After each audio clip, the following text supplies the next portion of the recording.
Hello. ಈಗ ನಾನು ಒಂದು ವಜ್ರದ ಕತೆ ಅದರ ಕೊನೆಯ ಭಾಗವನ್ನ ಹೇಳ್ತಾ ಇದ್ದೀನಿ. ಅಂದ್ರೆ 5ನೇ ಭಾಗ. ಸರಿ, ಅಲ್ಲೇನಾಗಿರುತ್ತೆ, ಅವ್ರ ಮೇಲೆ ಇವ್ರ ಮೇಲೆ ಅವರು ಡೌಟ್ ಪಡ್ತಾ ಇರ್ತಾರೆ. ಅಷ್ಟೊತ್ತಿಗೆ ಸರಿಯಾಗಿ ಅಲ್ಲಿಗೆ ವಿಜ್ಞಾನಿಗಳು ಬರ್ತಾರೆ. ನೋಡಪ್ಪ, ನಾವು ಒಂದು ಹೋಟ್ಲಲ್ಲಿ 15 ದಿನ ಇಡೋದು, ಇದನ್ನ 15 ದಿನ ಆಗಿದೆ, ನಮ್ಮ ವಜ್ರ ವಾಪಸ್ ಕೊಡು, ಬೇರೆ ಹೋಟ್ಲಲ್ಲಿ ಇಡಬೇಕು ಅಂತ ಹೇಳ್ತಾರೆ. ಅವನು ತಬ್ಬಿಬ್ಬಾಗ್ಬಿಡ್ತಾನೆ, ಯಾಕೆಂದ್ರೆ ವಜ್ರ ಕಳೆದೋಗಿದೆ. ಅವ್ರಿಗೆ ಹೇಳೋದು ಹೇಗೆ? ಏನೇನೋ ಮಾಡ್ತಾನೆ, ಆಗಲ್ಲ. ಕೊನೆಗೆ ಹೇಳ್ಬಿಡ್ತಾನೆ, ಹೀಗೆ ವಜ್ರ ಕಳೆದೋಗಿದೆ, ಒಂದು ಸ್ವಲ್ಪ ಟೈಮ್ ಕೊಡಿ ಅಂತ. ಅವರು ಫಾರಮ್ ಸೈನ್ ಹಾಕಿರೋದು ತೋರಿಸ್ತಾರೆ. ನೋಡು, ನೀನೇ ಸೈನ್ ಹಾಕಿದ್ಯಾ, ವಜ್ರ ಕಳೆದೋದ್ರೆ ಇಷ್ಟು ಕೋಟಿ ಕೊಡ್ತೀನಿ ಅಂತ ಸೈನ್ ಹಾಕ್ಬಿಟ್ಟಿದ್ಯಾ ಅಂತ ತೋರಿಸ್ತಾರೆ. ಇವನಿಗೆ ಇನ್ನೂ ತುಂಬಾ ಗಾಬರಿ ಆಗ್ಬಿಡುತ್ತೆ. ಇದೇನಿದು ಹೀಗಾಗೋಯ್ತಲ್ಲ ಅಂತ ಅನ್ಕೊಂತಾನೆ. ಎಲ್ಲ ಆತಂಕದಲ್ಲಿರುವಾಗ ಕೊನೆಗೆ ಎಲ್ಲರ ಗಮನ ಆ ಫೋಟೋಗ್ರಾಫರ್ ಓಡೋಗಿದ್ದಾಳಲ್ಲ, ಅವಳೇ ಕಳ್ಳಿ ಅಂತ ಅನ್ಸಕ್ ಶುರು ಆಗುತ್ತೆ. ಅಷ್ಟೊತ್ತಿಗೆ ಸರಿಯಾಗಿ ಅವಳೇ ಬರ್ತಾಳೆ. ಎಲ್ಲರಿಗೂ ಆಶ್ಚರ್ಯ. ಸರಿ, ಹಾಗಾದ್ರೆ ಅವಳನ್ನ ಹಿಡಿಬೇಕು ಅಂತ ಇರುವಾಗ ಅವಳು ಹೇಳ್ತಾಳೆ, ನಾನೊಂದಷ್ಟು ಮಾತಾಡಬೇಕು ಅಂತಾಳೆ.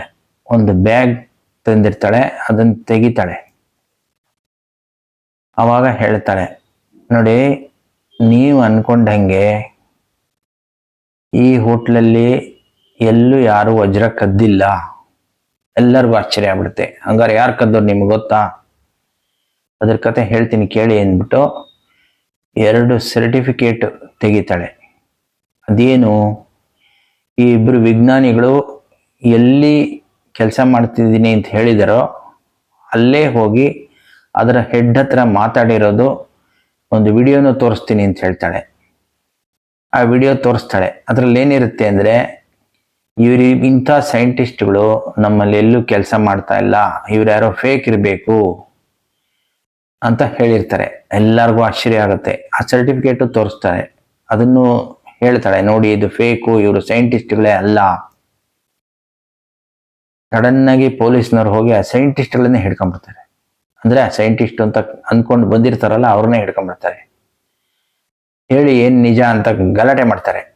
ಆವಾಗ ಅವರು ಬಾಯ್ ಬಿಡ್ತಾರೆ, ನಾವು ಅಲ್ಲೆಲ್ಲೋ ವಜ್ರ ಸಿಕ್ತು ಅಂತ ಹೇಳಿದ್ದೇನೆ, ಡ್ಯೂಪ್ಲಿಕೇಟು, ನಿಜವಾದ ವಜ್ರ ಇರಲೇ ಇಲ್ಲ. ಅದು ನಿಜವಾದ್ದು ಅಂತ ಹೇಳಿ ನಾವು ಲ್ಯಾಬಲ್ಲಿ ಟೆಸ್ಟ್ ಮಾಡಿದೀವಿ ಅಂತ ಹೇಳಿ ಈ ತರ ಎಲ್ಲರೂ ಆ ಕಡೆ ಹೋಟ್ಲಲ್ಲಿ ಇಡೋದು, ಆ ಕಲೆಕ್ಷನ್ ಅಲ್ಲಿ ಅರ್ಧ ನಾವು ತಗೊಳ್ಳೋದು, ಅರ್ಧ ಹೋಟ್ಲ್ನವ್ರಿಗೆ ಕೊಡೋದು. ಹೋಟ್ಲ್ನವ್ರಿಗೂ ಗೊತ್ತಿಲ್ಲ ಇದು ಡ್ಯೂಪ್ಲಿಕೇಟ್ ಅಂತ ನಾವು ಹೇಳೇ ಇಲ್ಲ. ಅವರು ನಿಜವಾದ್ದು ಅಂತಾನೆ ಅನ್ಕೊಂಡು ಎಕ್ಸಿಬಿಷನ್ ಇಡ್ತಾ ಇರ್ತಾರೆ. ಆಮೇಲೆ 15 ದಿನಕ್ಕೆ ಒಂದೊಂದೇ ಬೇರೆ ಬೇರೆ ಹೋಟ್ಲಲ್ಲಿ ಇಡೋದು, ಬೇರೆ ಬೇರೆ ಜನಗಳು, ಬೇರೆ ಬೇರೆ ಊರ್ನವರು ಬರ್ತಾರೆ, ನಮ್ಗೆ ಕಲೆಕ್ಷನ್ ಆಗುತ್ತೆ ಅಂತ ಈ ತರ ಐಡಿಯಾ ಮಾಡಿದೀವಿ ಅಂತ ತಪ್ಪು ಒಪ್ಕೊಂಡ್ಬಿಡ್ತಾರೆ. ಅಂದ್ರೆ ಎಷ್ಟು ತಿರುವಾಗಿದೆ ನೋಡಿ ಕಥೆಯಲ್ಲಿ. ಅಂದ್ರೆ ನಿಜವಾದ ವಜ್ರ ಇರ್ಲೇ ಇಲ್ಲ, ಯಾರು ಕಳ್ರು ಅಂತಾನೂ ಇರ್ಲೇ ಇಲ್ಲ. ಕತೆ ಹೇಗೆ ತಿರುವು ಪಡೆಯುತ್ತೆ ಅನ್ನೋದು ಬಹಳ ಇಂಪಾರ್ಟೆಂಟು. ಈಗ ನೋಡಿ, ಒಂದು ವಜ್ರದ ಕತೆ ಅನ್ನೋದು ಇಲ್ಲಿಗೆ ಮುಕ್ತಾಯವಾಗ್ತಾ ಇದೆ. ಏನು ಅಂದ್ರೆ, ನೀವು ಇಂಥ ನಿಮ್ಮದೇ ಆದ, ಎಲ್ಲೋ ಕೇಳಿದ್ದು ಕಂಡಿದ್ದು ಬೇಡ, ನಿಮ್ಮದೇ ಆದ ಕತೆಗಳನ್ನ ಈ ತರ ಹೇಳಿಯೋ ಬರೆದೋ ಕಳಿಸಿದ್ರೆ, ಒಂದೇ ಭಾಗದಲ್ಲಿ ಅಲ್ಲದೆ ಇದ್ರೆ ಇದೇ ತರ ಭಾಗವಾಗಿ ಮಾಡಿ ಕಳಿಸಿದ್ರೆ ಅದನ್ನು ನನ್ನ ಮ್ಯಾಗಝೀನಲ್ಲಿ ಹಾಕ್ತೀನಿ. ಆದ್ರೆ ಅದು ನಿಮ್ಮ ಸ್ವಂತ ರಚನೆ ಆಗಿರ್ಬೇಕು ಅಂತ ಹೇಳ್ತಾ ಈ 5ನೇ ಹಾಗೂ ಕೊನೆಯ ಭಾಗದ ಕಥೆಯನ್ನ ಇಲ್ಲಿಗೆ ಮುಗಿಸ್ತಾ ಇದ್ದೀನಿ. ಕೇಳಿದ್ದಕ್ಕೆ ನಿಮಗೆಲ್ಲ ಧನ್ಯವಾದಗಳು.